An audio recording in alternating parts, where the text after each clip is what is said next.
Assalamualaikum warahmatullahi wabarakatuh. Pemirsa, pada malam hari ini tepatnya sekitar jam 1:01 malam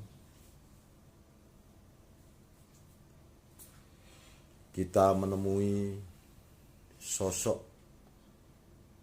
Satrio Paningit yang kita kenal selama ini. Beliau Ki Satrio Paningit alias Gus Ipul akan menceritakan kisah-kisah dan perjalanan spiritual beliau sehingga Gus Ipul ini diangkat menjadi Satrio Paningit, penjaga bumi Gresik dan Lamongan. Monggo Gus diceritakan perjalanan lelaku jenengan.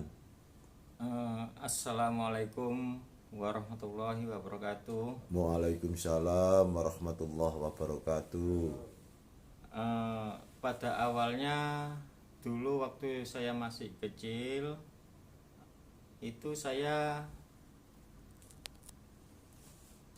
selalu disuruh oleh abah saya itu untuk sembahyang dan ngaji. Nah, pada waktu itu saya sering lari. Ayo ini waktunya sholat. Nah, itu saya lari, main kelereng dan main layangan juga. Nah, lama-kelamaan sampai usia saya 9 tahun, kurang lebihnya 9 tahun, itu kemudian datanglah suatu ilham kepada saya yang dikatakan ilmu laduni itu langsung masuk ke dalam tubuh saya. Saya tiba-tiba saya berontak kepada abah saya. Saya tidak perlu melakukan sholat, saya tidak perlu melakukan ngaji. Langsung abah saya itu marah besar dan kursi jati itu dipukulkan di punggung saya sampai kaki kursi itu patah. Setelah itu abah saya itu langsung saya pendelii sambil saya mengatakan, "Loh, coba sampean lihat sendiri abah. Sampean sendiri saja tidak bisa melaksanakan sholat dan tidak bisa melaksanakan ngaji. Kalau sampean sudah melaksanakan sholat abah dan bisa melaksanakan ngaji, gak mungkin sampean itu memukul saya sampai melukai seperti itu." Nah, akhirnya abah saya itu langsung sujud dan menangis minta maaf kepada Allah. Kemudian setelah itu abah saya tarik ke dalam masjid sambil saya bilang, "Bah, ikut saya, tolong ambilkan Al-Quran." Nah, setelah itu diambilkan Al-Quran itu, lalu saya baca. Dan abah saya itu saya suruh mendengarkan dan melihat saya. Saya suruh supaya saya itu kalau ada yang salah, tolong dibenarkan nanti abah. Nah, akhirnya Al-Quran itu saya baca sampai tuntas 30 juz. Ya alhamdulillah 12 jam waktu itu saya baca selesai tuntas. Nah, kemudian abah saya itu sujud lagi dan nangis lagi sambil mengatakan, "Ya Allah, ternyata alhamdulillah keilmuan jenengan masuk ke dalam tubuh anak saya. Dan engkaulah memberi segalanya kepada anak saya." Dan minta maaf serta berterima kasih kepada Allah atas pemberian suatu ilmu itu tadi. Nah, akhirnya 2 hari kemudian saya dapat wejangan dari abah saya. Nah, ini wejangan pertama, saya digantung di pohon 9 bulan digantung di pohon. Dan saya dikasih makan daun 9 daun sama minum air 1 gelas. Nah itu sehari semalam hanya makan itu aja, 9 daun dan 1 air gelas itu. Itu selama 9 bulan. Ya. Luar biasa. Ya alhamdulillah saya dapat anugerah dari Allah, tidak sakit dan tidak merasakan panas atau dingin. Dan wejangan yang kedua lagi, saya direndam di dalam air telaga. Tempatnya ada di ujung pangkah Masjid Tiban, Masjid Ainul Yakin. Nah, saya diwejang di situ, saya direndam di situ selama 9 bulan lamanya, tidak mentas. Dan juga makan saya itu ya tetap daun, 9 daun itu sama minum yang ada di air itu selama 9 bulan. 9 bulan lah Gus. Iya. Ya alhamdulillah dapat izin dari Allah, dapat anugerah juga, saya tidak sakit dan tidak merasakan kedinginan di dalam air itu. Dan akhirnya wejangan yang ketiga, nah ini saya dikubur 9 hari lamanya di dalam kubur. Saya dipocong seperti orang mati seperti itu selama 9 hari, dan banyak yang menyaksikan waktu itu. Yai Roba almarhum itu yang menyaksikan saya waktu dikubur, dan kepala desa, Pak Camat, warga, serta Gubernur Jawa Timur itu juga ikut menyaksikan saya selama 9 hari. Nggak makan, nggak minum Gus. Di dalam 9 hari itu. Nggak Di makan, dalam- nggak minum, di dalam tanah saya dikubur Itu hidup-hidup. ditutup, Gus, ya? Ditutup seperti orang mati saya. Oh, itu Jadi kira-kira dipendem kayak dipendem. gitu. Iya. Luar biasa. 9 hari. Ya alhamdulillah juga dapat izin dari Allah dan restu dari Allah, dapat barokah juga dari Allah. Saya akhirnya ya seperti ini hidup. Ya alhamdulillah direstui. Nah, setelah itu 1 bulan setelah saya kejadian seperti itu, langsung saya wejangan terakhir saya disuruh berjalan selama 10 tahun. Saya cuma dikasih saku itu hanya jagung bakar aja. Jagung apa itu yang digoreng itu. Goreng itu. Nah, itu 1 kresek itu saya bawa, saya kalungkan gini. Itu yang saya makan cuma itu aja. Masalah minum itu saya ngambil air minum itu yang ada di peceren, pokoknya yang ada di masjid itu yang saya minum. Jadi itu minum saya. Itu selama 10 tahun 10 tahun Gus. Berjalan Luar kaki. biasa. seluruh Indonesia. Itu Gus ya. Iya. Oh. Dan setelah itu Gus. Nah, setelah itu saya terus kemudian mengenal seorang perempuan, akhirnya saya nikah di Jember. Nah, setelah saya di Jember itu akhirnya saya mempunyai anak 2 dan istri saya sudah tidak ada, almarhum. Nah, akhirnya saya itu selalu terbayang dengan almarhum istri saya itu, karena meninggalnya itu ya sangat luar biasa bagusnya. Dalam keadaan sujud waktu dia sholat tahajud. Nah, itu sampai itu saya 1,5 bulan itu selalu membayangkan istri saya terus, terlihat terus. Nah, daripada pikiran saya rusak, akhirnya saya nelpon seseorang untuk mengantarkan saya masuk ke dalam gua Semeru, gua Semeru, Gus. Tetes. Gua Tetes itu Gus. Iya. Itu selama berapa tahun Gus? Waktu itu saya berangkat dan saya ngomong sama yang saya ajak itu, saya ajak antar, tolong ini insya Allah saya 10 tahun saya berada di dalam gua. Itu Gus. Iya. Luar biasa. Perjalanan spiritual yang sangat luar biasa. Nah, ketika panjenengan diangkat sebagai Satria Paningit di tanah Jawa ini, waktu itu ceritanya bagaimana Gus? Tolong diceritakan. Nah, itu seperti gini. Waktu saya di dalam gua, saya kan mempunyai niat untuk melihat masa depan. Masa depan Indonesia dan seluruh dunia itu bagaimana. Awalnya seperti itu. Ya alhamdulillah Allah memberi izin sampai saya bisa menembus dan bisa melihat semuanya, dikasih izin sama Allah. Dan alhamdulillah sampai sekarang itu saya bisa menembus. Jadi seperti itu. Dan terus waktu itu datanglah eyang Kanjeng Sunan Giri itu datang dan langsung membaiat saya dijadikan seorang satria paningit, bilangnya seperti itu.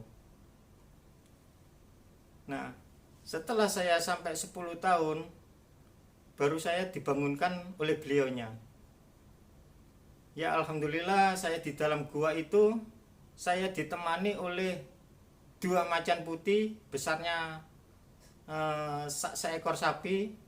Itu 2 macan putih berhadapan gini duduk. Itu menunggu saya sampai selesai. Sampai 10 tahun itu. Sampai Gus. 10 tahun. Dan ada lagi ular jengger, ular naga, itu ada mahkotanya di atasnya gini. Itu juga ikut nunggu saya. Dan ya alhamdulillah sampai sekarang beliaunya ikut mendampingi saya. Oh ya Gus, tugas utama seorang satrio paningit ini apa Gus? Inti tugasnya Gus? Saya dikasih tugas itu untuk meluruskan kebengkongan-kebengkongan dari para pimpinan pejabat tinggi dari Presiden. dari RT, RW sampai ke presiden. Oh, sampai Jadi seperti itu. apa pernah Bapak Presiden kita Bapak Jokowi ketemu jenengan Gus? Ya Atau alhamdulillah. minta saran ke jenengan? Ya alhamdulillah sudah. Sudah Gus. Sudah. Apa saran sampean ke Bapak Presiden waktu itu? Saya cuma memberi saran hanya 2 kata saja. Tolong Indonesia ini bisa makmur dan jaya. Itu hanya 2 pegangan saja. Yang pertama, tolong kondisikan keamanan. Terus yang kedua, tolong perhatikan perekonomian. Itu pesan dari saya. Jadi kalau sampean sudah memegang keduanya itu, insya Allah Indonesia, negara kita ini akan jaya dan makmur, sejahtera selamanya. Insya Allah seperti itu. Nah itu yang sudah saya sampaikan, saran saya seperti itu. Begitu Gus ya. Iya. Jadi bagaimana penglihatan atau terawangan Ki Satrio Paningit sendiri tentang masa depan Indonesia ini nanti? Nah itu gini, waktu saya diperlihatkan di dalam gua itu, ya saya seperti melihat televisi. Saya diperlihatkan soal kejadian-kejadian bencana alam yang ada di Indonesia ini, ya terutama tsunami, angin ribut dan sebagainya. Nah itu semua diperlihatkan ke saya. Dan itu pernah waktu zamannya Presiden SBY waktu itu pertama kali jadi. Nah itu saya sudah menyampaikan kepada beliaunya, tolong Pak, ini saya terlihat ada air naik kurang lebih sampai 10 meteran tingginya itu. Dan ini letaknya itu ada di daerah Serambi Mekah. Nah saya cuma bilang seperti itu. Ternyata Serambi Mekah itu di daerah Aceh. Nah, Terjadi tsunami itu Gus. terjadi tsunami pertama kali. Dan nanti terjadi lagi angin besar ini itu menggilas rumah-rumah, sampai rumah itu banyak yang roboh dan ada juga korban yang meninggal di situ. Dan juga disusul kemudian dengan kejadian gempa bumi. Nah, saya sering mengatakan seperti itu kepada Bapak Presiden Susilo Bambang Yudhoyono waktu itu. Nah, awalnya itu saya ngomong yang pertama kali itu soal tsunami itu diabaikan. Setelah 2 hari kemudian setelah saya ngomong itu, akhirnya terbukti nyata langsung terjadi. Nah, itu terus kemudian nelpon saya, Susilo Bambang Yudhoyono itu nelpon saya, dan dia langsung mengakui kebenarannya. Oh, itu Gus. Iya. Oh Gus, apa sampai saat ini Bapak Presiden Jokowi masih sering berhubungan dengan Ki Satrio Paningit? Kalau dalam keadaan sangat-sangat genting sekali, Mesti menghubungi. yang tidak bisa teratasi itu dia selalu menghubungi. Itu Gus, semua Satrio Paningit dihubungi semua. Gitu Gus ya. Iya. Terima kasih pemirsa, inilah kisah perjalanan Gus Ipul yang begitu mengagumkan dan istimewa sehingga beliau diangkat menjadi Satrio Paningit oleh eyangnya Gus ya, Kanjeng Sunan Giri. Berarti sampai ini masih keturunan Kanjeng Sunan Giri Gus ya? Ya, alhamdulillah masih ada darah dari situ saya. Sampean dengan hubungan dengan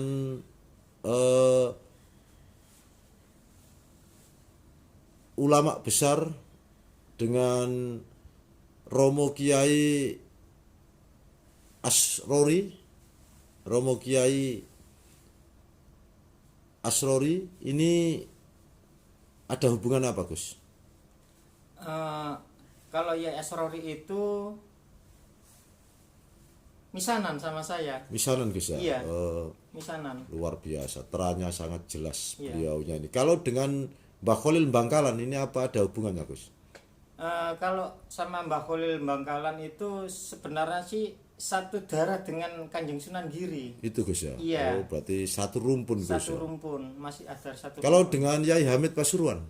Nah, itu Yai Hamid Pasuruan itu kakaknya nenek saya.